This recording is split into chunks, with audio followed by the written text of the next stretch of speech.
Hey guys, good morning and welcome to Devbhoomi career point. आशा करता हूँ आप सभी लोग स्वस्थ होंगे, काफ़ी अच्छी आपकी स्टडी चल रही होगी। तो यूट्यूब चैनल पे आपको लगातार special fact classes and test series उपलब्ध कराई जा रही है। आगामी UK PSC and UK triple SC परीक्षाओं के लिए ये सीरीज बहुत महत्वपूर्ण है, तो इनको आप फॉलो कीजिएगा। साथ ही दोस्तों, आज हमारा है गणतंत्र दिवस। आप सभी लोगों को रिपब्लिक डे की हार्दिक शुभकामनाएं। साथ ही एप्लीकेशन स्टोर पर रिपब्लिक डे सेल भी आपकी शुरू हो चुकी है। आपको सभी कोर्सेज पे और टेस्ट सीरीज पे फ्लैट 20% का डिस्काउंट दिया जा रहा है, ठीक है। और ये रिपब्लिक डे जो सेल रहेगी 26 जनवरी से लेकर 31 जनवरी तक रहेगी। अगर आपको कोई भी टेस्ट सीरीज लेनी है, पूरा कोर्स लेना है, न्यू कॉम्बो कोर्स लेना है, only GS course, any course आप लेना चाहते हैं तो आप इस कूपन कोड को अवश्य लगाएं और टेस्ट सीरीज में भी ये आपका अप्लाई होगा, ठीक है। तो इसका लाभ उठाएं आप सभी लोग। चलिए तो शुरुआत करेंगे। आज देखेंगे सेशन में उत्तराखंड जी के फैक्ट क्लास पार्ट 18 है। पार्ट 17 में मैंने आपको पढ़ाया था गांधी जी की उत्तराखंड में यात्राएं, ठीक है। लास्ट टॉपिक में मैंने आपको बताया था, देखिए हम अमूमन जो किताबें आपको बाजार में मिलती हैं या नॉर्मली जो किताब है उसमें गांधी जी की कुमाऊं यात्रा का ज़्यादा उल्लेख होता है ना। लेकिन मैंने आपको बताया था लास्ट टॉपिक में स्पेशल फैक्ट क्लास जो आई थी यूके जीके की 17, कि गांधी जी ने उत्तराखंड में कितनी यात्राएं की थी। 8 यात्राएं की थी उत्तराखंड की धरती में। वर्तमान जो उत्तराखंड है इसकी धरती में 8 बार यात्राएं की, ठीक है। तो पहली, दूसरी और तीसरी यात्रा में तो हरिद्वार आए, ऋषिकेश आए और देहरादून भी आए, ठीक है। चौथी जो यात्रा है जिसको आज हम डिस्कस करेंगे, तो गांधी जी की चौथी यात्रा बहुत महत्वपूर्ण है। गांधी जी नैनीताल जाएंगे, नैनीताल से गांधी जी आपका भवाली जाएंगे, भवाली से गांधी जी खैरना गर्म पानी होते ताड़ी खेत में प्रवास करेंगे। ताड़ी खेत में आपका 2-3 दिन बिताने के बाद गांधी जी अल्मोड़ा पहुंचेंगे। अल्मोड़ा से गांधी जी पहुंचेंगे कौशानी, ठीक है। कौशानी में गांधी जी बागेश्वर भी जाएंगे। उसके बाद आपका रामनगर भी गांधी जी जाएंगे, काशीपुर जाएंगे, ठीक है। अभी कुमाऊं से वापसी होगी। तो गांधी जी की जो यात्रा थी, चौथी यात्रा उत्तराखंड की धरती में, तो फोर्थ जो हमारी गांधी जी की यात्रा थी बहुत महत्वपूर्ण है। बहुत से फैक्ट इसमें छुपे हुए हैं इस यात्रा में। और मैं आशा करता हूँ कि टॉपिक आप देखेंगे, समझेंगे तो बहुत सी नई चीज़ें आपको जानने को मिलेंगी, ठीक है। तो शुरुआत करके सेशन की, चलिए। और देखिए, अगर आपको थोड़ा भी एफर्ट अच्छा लगता है हमारा या मेरी वीडियोज़ आपको पसंद आती है तो बस आपको कुछ नहीं करना है, एक लाइक दे दो बस, ठीक है। बाकी कुछ कमेंट वगैरह करना है ये आपकी मर्जी है। लाइक दे दो बस वीडियो को, उससे लगता है कि इतने लोग वॉच कर रहे हैं। चलिए, तो गांधी जी की पहली यात्रा उत्तराखंड की धरती में 5 अप्रैल 1915 हरिद्वार आए थे। मैंने आपको बताया प्रथम आगमन था ये, कुंभ मेले में आए थे गांधी जी यहाँ पर। गांधी जी की दूसरी यात्रा 14 से 25 मार्च 1916, जिसमें आपका हरिद्वार आए थे, वो गुरुकुल गए थे, गुरुकुल कांगड़ी में, ठीक है। और तीसरी यात्रा गांधी जी की थी हरिद्वार में ही, गुरुकुल कांगड़ी आए थे गांधी जी। और रीजन क्या था इसका, गुरुकुल कांगड़ी की सिल्वर जुबली थी। ये गुरुकुल कांगड़ी जो 1902 में स्थापित हुआ था ना, गुरुकुल विश्वविद्यालय कांगड़ी, तो इसके 25 साल पूरे हो गए थे 27 में। तो इसलिए गांधी जी को इनवाइट किया गया था यहाँ पर स्पेशली, ठीक है। तो आए गांधी जी 27 में भी। अब जो गांधी जी की चौथी यात्रा है वो कुमाऊं की यात्रा है, ठीक है। यहाँ पर गांधी जी कुमाऊं के जो महत्वपूर्ण स्थल हैं उसमें, और जो स्थल उस समय जाने जा रहे थे, जो भी यहाँ पे क्षेत्रीय आंदोलन हो रहे थे, उसके अलावा महिलाओं की भागीदारी काफ़ी अच्छी थी, उसके अलावा वन आंदोलन हमारे चल रहे थे, ठीक है। कुली बेगार आंदोलन सफल हो चुका था, ओके। तो बहुत सी चीज़ें घटित हो रही थी और उत्तराखंड के लोग उसमें बढ़ चढ़कर राष्ट्रीय आंदोलन को भी गति दे रहे थे। हालांकि उत्तराखंड के समाज में उसमें कुछ कुप्रथाएं व्याप्त थी, जिससे गांधी जी को थोड़ा दुख होता है, जैसे कि छुआछूत की जो कुप्रथा चल रही थी उसमें, अस्पृश्यता वाली। तो इससे गांधी जी थोड़ा व्यथित होते हैं, ठीक है। इसके बारे में भी बात करेंगे। तो गांधी जी की जो चौथी यात्रा थी उत्तराखंड की धरती में, ये आपको याद रखना है, ये आपका 14 जून से 4 जुलाई 1929 तक चली, ठीक है। तो आप लगा सकते हैं 14 जून से आपका, यानी कि 16 और 420 डेज तक लगभग गांधी जी यहाँ पर रहे थे, ठीक है। 14 जून से 4 जुलाई तक, माफ कीजिएगा 21 दिन तक गांधी जी रहे थे, ठीक है। 21 दिन का ये प्रवास था गांधी जी का। अब गांधी जी आए क्यों थे, इसकी भी बहुत बड़ी पृष्ठभूमि है, इतना हम जानेंगे नहीं क्योंकि स्पेशल फैक्ट क्लास है, केवल फैक्ट पे बात करते हैं। गांधी जी को कुमाऊं यात्रा का, जो कुमाऊं यात्रा गांधी जी ने 1929 में करी, इसके लिए प्रयास बहुत पहले से हो रहे थे। 1926 में भी गांधी जी को यहाँ से बुलावा भेजा, उसमें जो कुमाऊं में काम करे थे बड़े बड़े नाम। 1927 में विक्टर मोहन जोशी ने गांधी जी को बुलावा भेजा था कि आप आइए, स्वास्थ्य लाभ लेने के लिए आप प्लीज़ यहाँ पे आइए। और गांधी जी ने एक चुटकी भी ली थी, उसमें व्यंग्य किया था विक्टर मोहन जोशी से, अगर आप खादी को बहुत ज़्यादा प्रमोट करेंगे तो मैं पक्का स्वास्थ्य लेने आपकी धरती पे आऊँगा, ऐसा उन्होंने विक्टर मोहन जोशी को बोला था। फाइनली देखिए, गांधी जी ने फिर डिसाइड कर लिया कि अब भाई जाना है तो हमको स्वास्थ्य लाभ के लिए जो उत्तराखंड के हिल स्टेशन हैं वहीं पे जाना है। तो इसलिए फाइनली गांधी जी 14 जून से लेकर 4 जुलाई तक उत्तराखंड की यात्रा में, कुमाऊं की यात्रा में बिजी रहते हैं, ठीक है। तो सबसे पहले देखिए गांधी जी के आगमन की बात करें तो गांधी जी का जो आगमन है, सबसे पहले गांधी जी 13 जून 1929 को बरेली पहुंचते हैं, ठीक है। तो गांधी जी ट्रेन से आते हैं और वो बरेली में पहुंचते हैं। कब? 13 जून 1929 को, ठीक है। देखिए 1929 का वर्ष जब आता है तो एक थोड़ा महत्वपूर्ण घटना है। एक रीज़न ये भी था कि गांधी जी कुमाऊं क्यों आए थे, ठीक है। अब देखिए 1928 में कलकत्ता का जो हमारा कांग्रेस का वार्षिक अधिवेशन था, वहाँ पर नेहरू रिपोर्ट पेश होती है। जवाहरलाल नेहरू, सुभाष चंद्र बोस समेत कई नेताओं ने पूर्ण स्वराज की बात की, लेकिन गांधी जी, मोतीलाल नेहरू सहित कुछ अन्य पुराने जो नेता थे, वयोवृद्ध जो नेता थे, वो औपनिवेशिक स्वराज का मुद्दा था उनका, ठीक है। वो मानते थे कि कॉलोनियल होना चाहिए लेकिन स्वराज हमको मिलना चाहिए, ठीक है। लेकिन यहाँ के जो यंग लीडर थे उसमें जे.एल. नेहरू, सुभाष चंद्र बोस, ये लोग पूर्ण स्वराज की बात कर रहे थे। अब यहाँ पर उत्तराखंड से भी कुछ लोग पहुंचे हुए थे इसका समर्थन करने के लिए, जैसे कि उसमें महावीर त्यागी थे, ठीक है। महावीर त्यागी के अलावा उसमें एक बड़ा नाम और था, जैसे मैं बात करूँ बद्रीदत्त पांडे जी थे, बैरिस्टर मुकुंदी लाल जी थे। तो ये सभी लोग पूर्ण स्वराज का समर्थन कर रहे थे, यानी कि जवाहरलाल नेहरू के पक्ष में थे। अब गांधी जी ने बोला ठीक है, इसके लिए हम क्या करते हैं, 1928 चल रहा है, पहले समय सीमा 2 साल की रखी गई थी, लेकिन गांधी जी ने बोला ठीक है, हम इसको 1 साल की घटा के 1 साल करते हैं। आप तभी देखते हैं 1929 का जब वर्ष आता है, 1929 में जवाहरलाल नेहरू ने रावी नदी के तट पर पूर्ण स्वराज की बात की थी, है ना।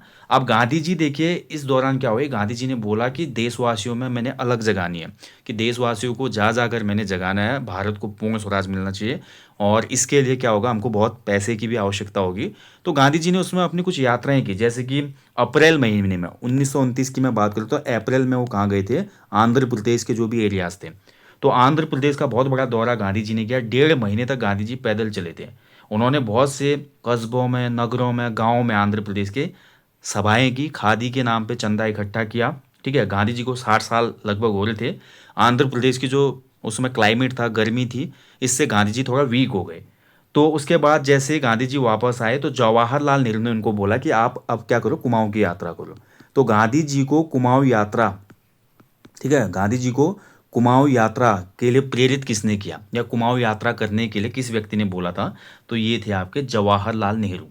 तो जवाहरलाल नेहरू ने जब बोला तो गांधी जी मान गए। और गांधी जी इसलिए भी माने, मैंने आपको बताया था, गांधी जी के साथ यात्रा में गांधी जी के जो भाई थे, ठीक है, गांधी जी के एक भाई थे ना, छगनलाल जी, छगनलाल जी के बेटे थे प्रभुदास, जो कि गांधी जी के भतीजे थे। तो प्रभुदास को भी क्या हो गया था उसमें, प्रभुदास को तपेदिक हो गया था, तपेदिक यानी कि टीबी, टीबी से पीड़ित थे प्रभुदास भी। तो इस वजह से क्या हुआ, टीबी के इलाज के लिए अल्मोड़ा में रह रहे थे प्रभुदास, स्वास्थ्य लाभ के लिए। तो अपने, आप देखिए भतीजे थे तो अपने जो भी हमारे अंकल हैं उनसे इन्होंने वार्तालाप की होगी, पत्राचार किया होगा, बोला होगा मुझे यहाँ पे स्वास्थ्य लाभ मिल रहा है, आप भी पूरा इतना साउथ इंडिया का कैंपेन करके आए हो, तो आ जाइए यहाँ पे, आपको स्वास्थ्य लाभ मिलेगा, यहाँ पे क्लाइमेट बहुत अच्छा है। और आप सभी को पता है अंग्रेज़ों के भी उसमें ये काफ़ी ज़्यादा one of the favourite hill stations थे। नैनीताल हो गया आपका, भवाली हो गया, इसके अलावा अल्मोड़ा हो गया, रानीखेत हो गया, कौसानी हो गया, है ना। तो गांधी जी ने फाइनली एक्सेप्ट किया और 13 जून 1929 को गांधी जी बरेली पहुंच गए, ठीक है। और बरेली से ये अगले दिन यानी कि 14 जून 1929 को हल्द्वानी में पहुंचे। और हल्द्वानी में जैसे ही ये पहुंचे ट्रेन से, तो हल्द्वानी में इनका स्वागत किया किसने, उसमें गोविंद वल्लभ पंत और उनके साथ जो भी अन्य बड़े बड़े नाम थे, उन्होंने यहाँ पर गांधी जी का स्वागत किया था, ठीक है। अब गांधी जी यहाँ पर पहुँच गए। अब गांधी जी को काठगोदाम से होते हुए गांधी जी को फिर कहाँ ले जाया जाएगा, अगले दिन नैनीताल ले जाया जाएगा। नैनीताल में देखिए गांधी जी के लिए व्यवस्थाएं की गई थी। गांधी जी के रहने के लिए नैनीताल से 5 मील दूर आगे, यानी कि 5 मील का मतलब 8 किलोमीटर आगे एक प्लेस था ताकुला। ताकुला में देखिए गांधी जी के लिए एक भवन बनाया गया था रहने के लिए, जिसको मोती भवन कहा जाता है, ठीक है।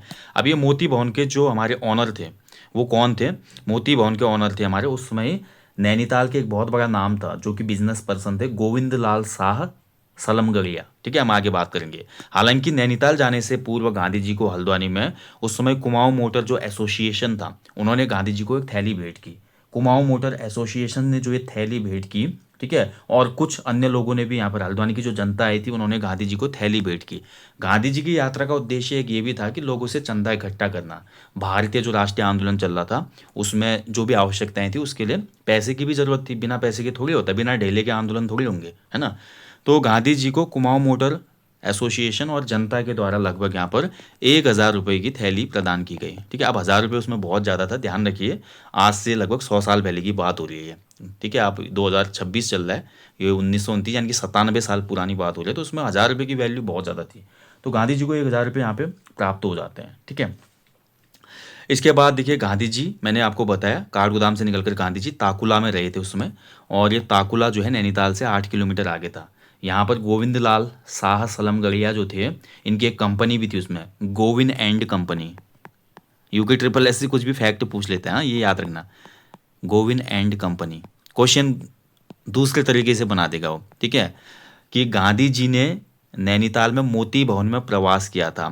मोती भवन का जो ऑनर था उसकी कंपनी का नाम क्या था, ऐसे भी बना देता है। कई बार आपने देखा होगा, एक बार एक क्वेश्चन बड़ा ही विचित्र बनाया था आयोग ने कि जो देहरादून के पलटन बाजार में जो कनॉट प्लेस है ना, उसको किसने बनाया था, आया था ना क्वेश्चन। ऐसे कुछ फैक्ट पूछ लेता है वो। तो आपको याद रखना है गोविंद लाल शाह सलमगढ़िया, जिनकी कंपनी थी गोविंद एंड कंपनी, बहुत बड़ी दुकान थी, तो उन्हीं का एक नैनीताल में मोती भवन था यहीं पे ताकुला में। ठीक है, और मोती भवन में गांधी जी ने यहाँ पर रेस्ट किया। और ये जो गोविंद लाल शाह मैं बता रहा हूँ, जिनकी गोविंद एंड कंपनी थी ना, इनका एक उपनाम भी था उसमें, नैनीताल में जाना माना नाम था, इनको कंपनी साहब भी कहा जाता था, कंपनी साहब। अब डायरेक्ट यहाँ से भी क्वेश्चन बन जाएगा कि जब हमारा उत्तराखंड में गांधी जी का आगमन हुआ था, उस समय किस व्यक्ति को कंपनी साहब के नाम से जाना जाता था, या उत्तराखंड के किस धनाढ़ व्यक्ति को कुमाऊं के कंपनी साहब के नाम से जाना जाता था, तो ये थे भाई कौन, आपके गोविंद लाल शाह सलमगढ़िया। ठीक है, अब गांधी जी यहाँ पर मोती भवन में रहे, और गांधी जी ने यहाँ पर बोला जाता है उस समय एक भवन की आधारशिला भी रखी। ठीक है, एक भवन का मतलब फाउंडेशन भी इन्होंने, गांधी जी ने इनोग्रेशन किया फाउंडेशन का, और आधारशिला रखा, और उस भवन का नाम था क्या, गांधी मंदिर। ठीक है, गांधी मंदिर की आधारशिला भी रखी इन्होंने यहाँ पे, गांधी मंदिर। वैसे ये जो लेक्चर है बहुत लेंदी लेक्चर है, लेकिन मैं मेन मेन फैक्टों पे बात कर रहा हूँ। अब यहाँ पर एक विचित्र घटना हुई, मोती भवन में जब गांधी जी रहे, तो गांधी जी आगे बड़ा नाम था, 1929 तक गांधी जी का नाम बहुत बड़ा हो चुका था भारत के। अगर हम देखते हैं राजनीतिक इतिहास के तौर पर देखें या आंदोलन में देखें, तो गांधी जी का व्यक्तित्व तो बहुत बड़ा हो चुका था, बहुत बड़ा नाम थे। ठीक है, लीडर, बहुत बड़े लीडर के तौर पर। अब यार वहाँ पे थोड़ा अच्छे खासे लग्जरी बिस्तर लगाया गया था, और उसके अलावा जो तकिया वगैरह थी वो लगाई गई थी। ठीक है, जो कि आपकी सिलाई मशीन से सिले हुए थे। अब गांधी जी इससे थोड़ा गुस्सा हो गए। ठीक है, गांधी जी ने बोला कि जो भी ये नए रजाई और तकिए हैं, उन पर मिल के धागे की सिलाई नहीं होनी चाहिए, और इस पर सिलाई उधार कर क्या की जाए, हाथ का काता हुआ जो सूत था, उस समय गांधी जी चरखा चलाते थे ना, तो जो भी तकिया थे, गद्दे थे, चादर थे, उनकी सिलाई को उधारा गया, जो भी फैक्ट्री वाली सिलाई थी उसकी जगह बोला जाता है लोगों ने सूत के द्वारा अपने हाथों से सिला था। इसके बाद शाम को गांधी जी नैनीताल में, शाम को गांधी जी जाते हैं, और शाम को मतलब नैनीताल में गांधी जी जो थे उस दिन एक सभा होती है, और गांधी जी के आगमन पर नैनीताल गांधी जी ने आना था, क्योंकि उनका एक रोस्टर पहले ही बन चुका था कि किस प्रकार से वो कहाँ कहाँ जाएंगे, मतलब हल्द्वानी में कब रहेंगे, वो भवाली कब जाएंगे, नैनीताल कब जाएंगे, ताकुला कब जाएंगे, अल्मोड़ा कब जाएंगे, ताड़े खेत कब जाएंगे, ये सब पूरा पहले से रोस्टर बना हुआ था। तो गांधी जी के स्वागत के लिए नैनीताल के लोगों ने एक समिति बनाई थी, जिसका नाम था गांधी स्वागत समिति। ठीक है, तो गांधी स्वागत समिति गठित की गई थी, और इसके जो अध्यक्ष थे वो कौन थे, गोविंद वल्लभ पंत जी थे। और ध्यान रखेंगे इसमें और भी व्यक्ति थे, कुंवर आनंद सिंह थे इसमें, लाला बच्ची लाल जी शाह थे, गंगादत्त मासीवाल जी थे, और एक व्यक्ति महत्वपूर्ण है, इसके जो कोषाध्यक्ष बनाए गए थे उसमें, कोषाध्यक्ष जो थे वो थे कौन, इंद्र सिंह नयाल, इंद्र सिंह नयाल जी। ठीक है, ये महत्वपूर्ण है। तो गांधी स्वागत समिति जो थी, इसके अध्यक्ष गोविंद वल्लभ पंत जी थे, और इसके कोषाध्यक्ष इंद्र सिंह नयाल जी थे। ठीक है, ध्यान रखेंगे। तो गांधी जी का बहुत, मतलब बहुत ही बड़ा अभिनंदन यहाँ पे किया गया, गांधी जी का बहुत विशाल जनता ने यहाँ पे स्वागत किया। ठीक है, बहुत बड़ा जुलूस उसमें निकाला गया, तल्लीताल से होकर मॉल रोड से ये जुलूस निकला, और उसमें बैंड बज रहा था, स्वयं सेवकों की टोलियाँ थी, भजन गाए जा रहे थे। ठीक है, और एक पायलट कार चल रही थी, बद्रीदत्त पांडे, हरिवल्लभ पांडे, मोहन सिंह मेहता, ऐसे बड़े बड़े नेता उसमें थे। ठीक है, और गांधी जी के साथ इसमें कस्तूरबा गांधी थी, जवाहरलाल नेहरू भी यहाँ पे आए हुए थे। ठीक है, ये भी ध्यान रखना है, गांधी जी के साथ यहाँ पर कस्तूरबा गांधी और जवाहरलाल नेहरू जी भी थे, ये भी आपको ध्यान रखना है। गांधी जी को अब नैनीताल में 2 मानपत्र दिए गए। मानपत्र का मतलब गांधी जी वहाँ पर आए, बड़ा नाम था, बड़ी हस्ती थी, तो मानपत्र दिए जाते थे उसमें। एक तो दिया गया नैनीताल की जनता की तरफ से, ठीक है? नैनीताल की जनता ने मानपत्र जो दिया, उसको काशीपुर के जो कुंवर थे, यानी कि काशीपुर के जो प्रिंस थे, जिनका नाम था आनंद सिंह, ठीक है? तो जनता की ओर से जो मानपत्र था वो काशीपुर के कुंवर आनंद सिंह ने पढ़ा था। आनंद सिंह ने पढ़ा था, ठीक है? और दूसरा जो था आपका नैनीताल जिला बोर्ड की तरफ से ये था, और इसमें आपका नैनीताल जिला बोर्ड के जो चेयरमैन थे, ठीक है, ध्यान रखेंगे, तो गोविंद वल्लभ पंत जी थे उसमें। नैनीताल जिला बोर्ड के चेयरमैन कौन थे? गोविंद वल्लभ पंत। तो एक मानपत्र यहाँ पर गोविंद वल्लभ पंत जी ने पढ़ा था। क्लियर? और बाकी देखिए मानपत्रों में काफ़ी ज़्यादा चर्चा की गई थी, और गांधी जी को जहाँ पर भी मानपत्र मिलते थे वो मानपत्र को Gandhi ji on the spot क्या कर देते थे, उसका ऑक्शन कर देते थे, नीलामी कर देते थे। और गांधी जी को जो भी भेंट मिलती थी, जो भी यूनिक सामान मिलता था, कोई भी गिफ्ट मिलता था, तो Gandhi ji on the spot उसका ऑक्शन करा देते थे, और ऑक्शन के जो पैसे थे वो आपका जमा हो जाता था। यानी कि जो चंदा इकट्ठा करे थे ना, गांधी जी का मेन उद्देश्य था चंदा बनाना। उसमें चीज़ों से गांधी जी क्या करेंगे, फकीर बन चुके थे वो, है ना? तो गांधी जी का जो भी सामान उसमें गांधी जी को भेंट होता था वो उसकी नीलामी कर देते थे। क्लियर? ये हो गया। और गांधी जी ने यहाँ पर खादी का काफ़ी प्रचार प्रसार किया नैनीताल में जो ये सभा हुई। और गांधी जी ने उस समय जो वेस्टर्न फैशन आ रहा था उसके खिलाफ भी गांधी जी ने यहाँ पर बोला कि जो वेस्टर्न आपका कल्चर है उसको ना अपनाओ, आप वेस्टर्न जो कपड़े हैं, यानी कि पश्चिमी सभ्यता के जो कपड़े हैं, मॉडर्न कपड़े हैं, उनको आप मत लीजिए। आप खादी को प्रमोट कीजिए, देश में बनी जो स्वदेशी वस्तुएं हैं उनको लीजिए, कुटीर उद्योगों को और जो हमारे शिल्पकार थे उसमें जो अलग अलग चीज़ें बनाते थे उनको सपोर्ट कीजिए। तो ऐसी काफ़ी बातें गांधी जी ने की थी उसमें, ठीक है? गांधी जी देखिए, हम देखते हैं ना, गांधी जी अगर देखें तो गांधी जी उपभोक्तावाद, मतलब उपभोक्तावाद के भी खिलाफ थे। वो अनावश्यक उपभोग की आदत जो थी उसमें लोगों में जो लगी हुई थी उसको भी बंद करना चाहते थे। वो बोलते थे कि जितना ज़रूरी है उतना ही खरीदो, ठीक है? पैसा बचाओ, या पैसे को देश के लिए उसमें आपको लगाना था, चंदा देना था। तो गांधी जी बोलते थे कि 2 जोड़ी कपड़े, 4 जोड़ी कपड़े लीजिए बस, 1 जोड़ी जूता, 1 जोड़ी चप्पल होना चाहिए, फालतू सामान ना लें, उपभोक्तावाद से बचें। ये गांधी जी का कहना था। देखिए गांधी जी के साथ इस यात्रा में आपका मीरा बहन भी थी, ठीक है? मीरा बहन थी, और यात्रा के कुछ महत्वपूर्ण पलों का उल्लेख, जो भी यात्रा में महत्वपूर्ण घटनाएं उसमें घटित हुई, इनको मीरा बहन ने अपनी आत्मकथा में लिखा है। और मीरा बहन की जो आत्मकथा है इसका नाम है द स्पिरिट्स पिलग्रिमेज, ठीक है? ध्यान रखिए, द स्पिरिट पिलग्रिमेज। एग्जाम में क्वेश्चन बन सकता है कि डायरेक्टली ये क्वेश्चन किसका है, मतलब ये किताब जो है किसकी थी, ठीक है? ये किसकी आपकी ऑटोग्राफी है? The spirit's pilgrimage.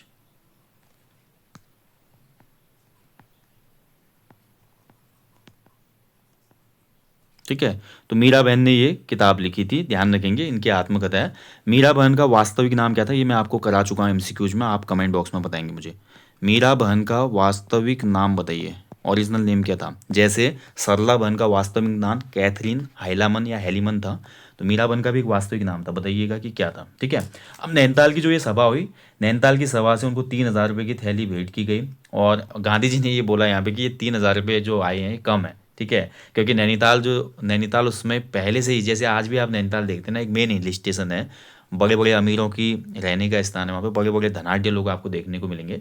तो गांधी जी ने भी यहाँ पे बोला था कि जो ये थैली है थोड़ा ज़्यादा होनी चाहिए, कम हुई है। और इसके बाद गांधी जी ने मानपत्रों को वहीं पे नीलाम किया था, और कुछ बॉक्स वगैरह इनको मिले थे, 100-120 रुपये में उनको भी नीलाम कर दिया गया था, ठीक है? ध्यान रखेंगे।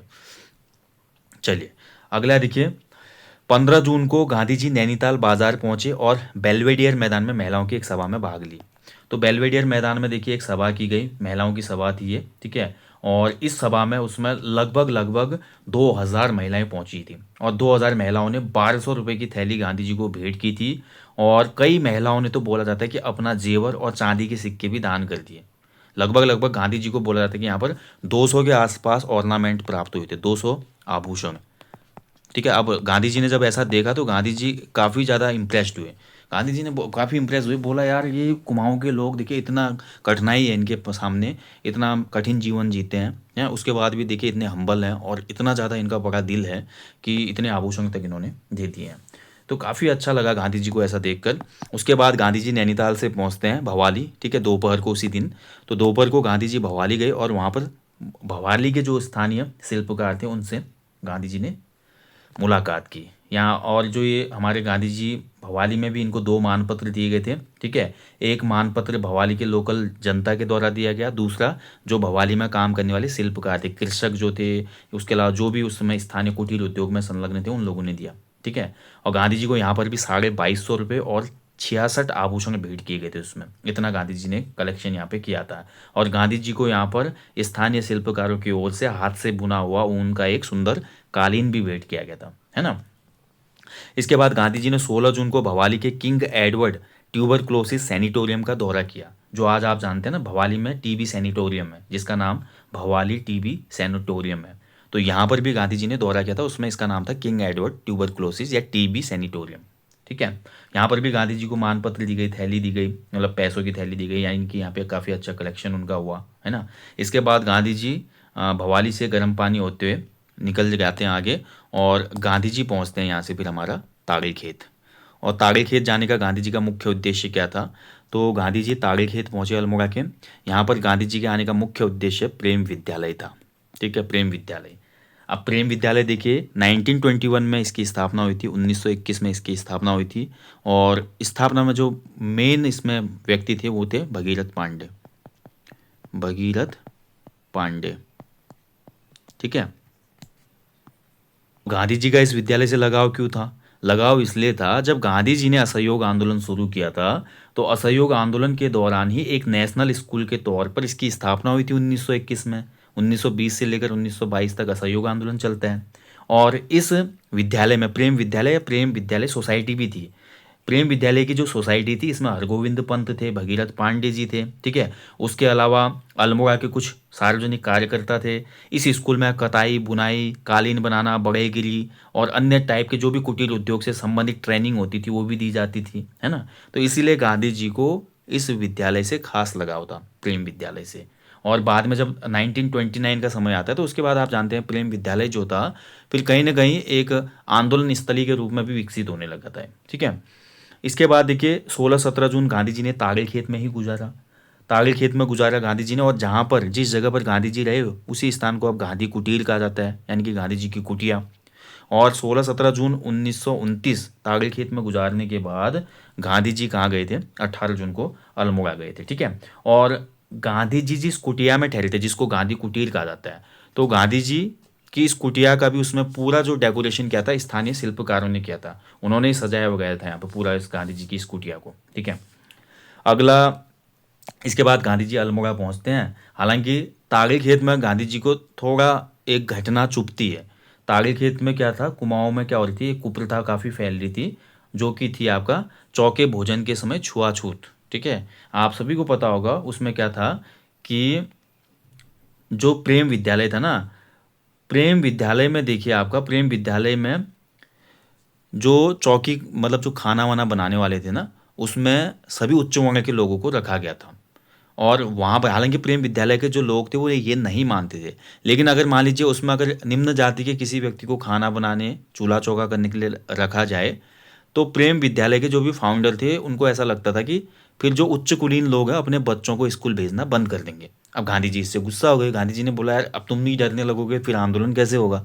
तो गांधी जी इस घटना से थोड़ा यहाँ पर आहत थे। गांधी जी ने बोला ये गलत है, ठीक है। चलिए अब अल्मोड़ा पहुँचते हैं गांधी जी। तो गांधी जी जब अल्मोड़ा पहुँचते तो अल्मोड़ा नगर पालिका का जो उसमें तत्कालीन चेयरमैन था, ठीक है, और इसका नाम था क्या, ई शैरमन ओकले, ठीक है, ई शैरमन ओकले। इसने गांधी जी के सम्मान में मानपत्र पढ़ा था उसमें, ठीक है, ध्यान रखेंगे। अल्मोड़ा में भी गांधी जी का जो स्वागत था बैंड बाजे के साथ हुआ, और बहुत ज़्यादा भीड़ वहाँ पर जमा हुई थी उसमें, और काफ़ी लोग वहाँ पर शामिल थे, जितने भी उसमें कुमाऊं के संभ्रांत नेता थे, उसके अलावा शांतिलाल त्रिवेदी, बद्रीदत्त पांडे जी, बहुत से लोग यहाँ पर थे, ठीक है। अब गांधी जी को मानपत्र जो दिया उसको गांधी जी ने तुरंत यहाँ पर जो शैरमन ओकले ने दिया था गांधी जी को, ई शैरमन ओकले ने मानपत्र दिया था, 120 रुपये में ये नीलाम हो गया, ठीक है, ऑक्शन हो गया इसका 120 रुपये में।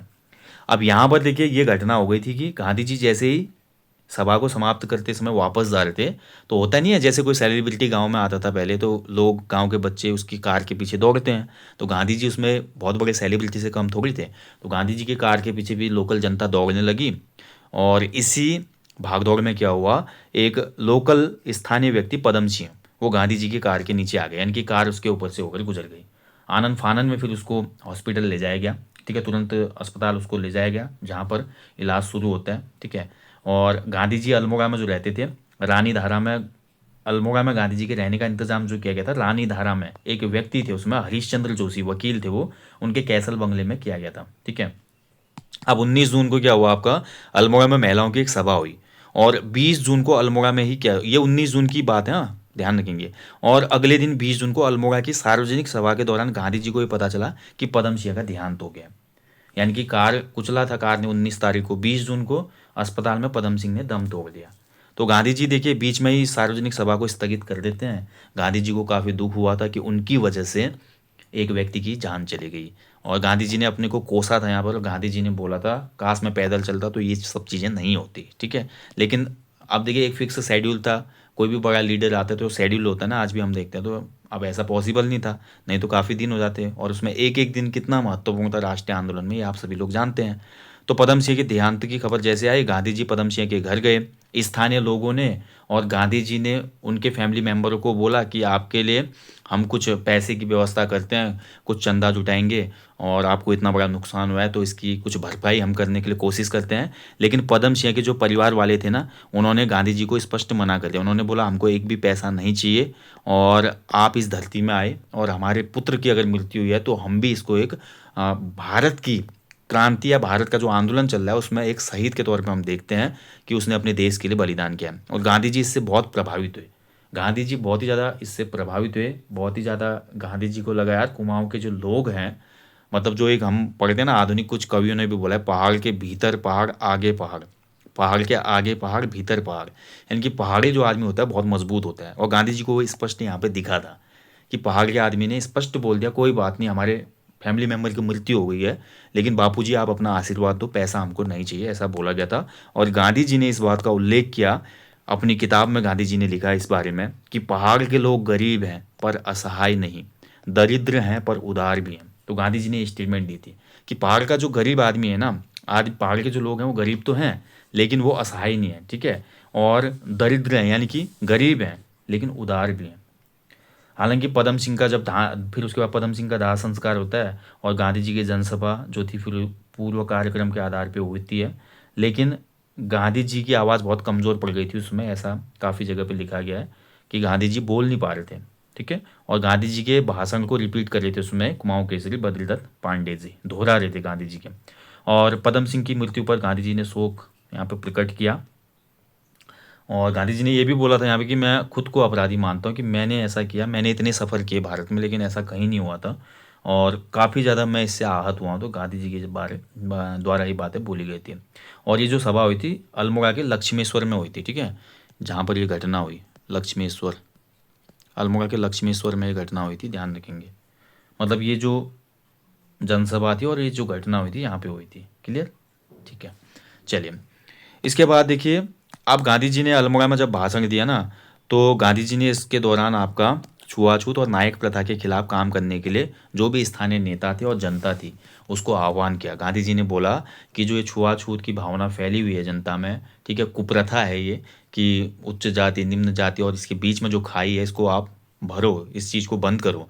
अगर हमको अपने देश को आज़ाद कराना है, अगर हम सबको आगे जाना है साथ मिलकर, एकता के लिए इन चीज़ों को ख़त्म करना आवश्यक है। और उसमें कुमाऊं क्षेत्र में आप सभी को पता है एक कुप्रथा थी, नायक प्रथा, ठीक है। और हालांकि 1929 में फिर ये नायक प्रथा या जो नायक कुप्रथा चल रही थी ये भी समाप्त हो जाती है, एक नायक बालिका कानून आता है 1929 में। इसमें होता क्या था कि जो नायक जाति की लड़कियां होती थी उनको जबरन प्रोस्टिट्यूशन के काम में डाला जाता था, और ये नायक जाति की जो उत्पत्ति हुई थी ये चंद में हुई थी। मैंने आपको पढ़ाया था चंद में एक शासक आता है भारती चंद, ठीक है। अब भारती चंद जब है 12 वर्ष तक डोटी राज्य पे अटैक करता है, 12 वर्षीय युद्ध लगता है।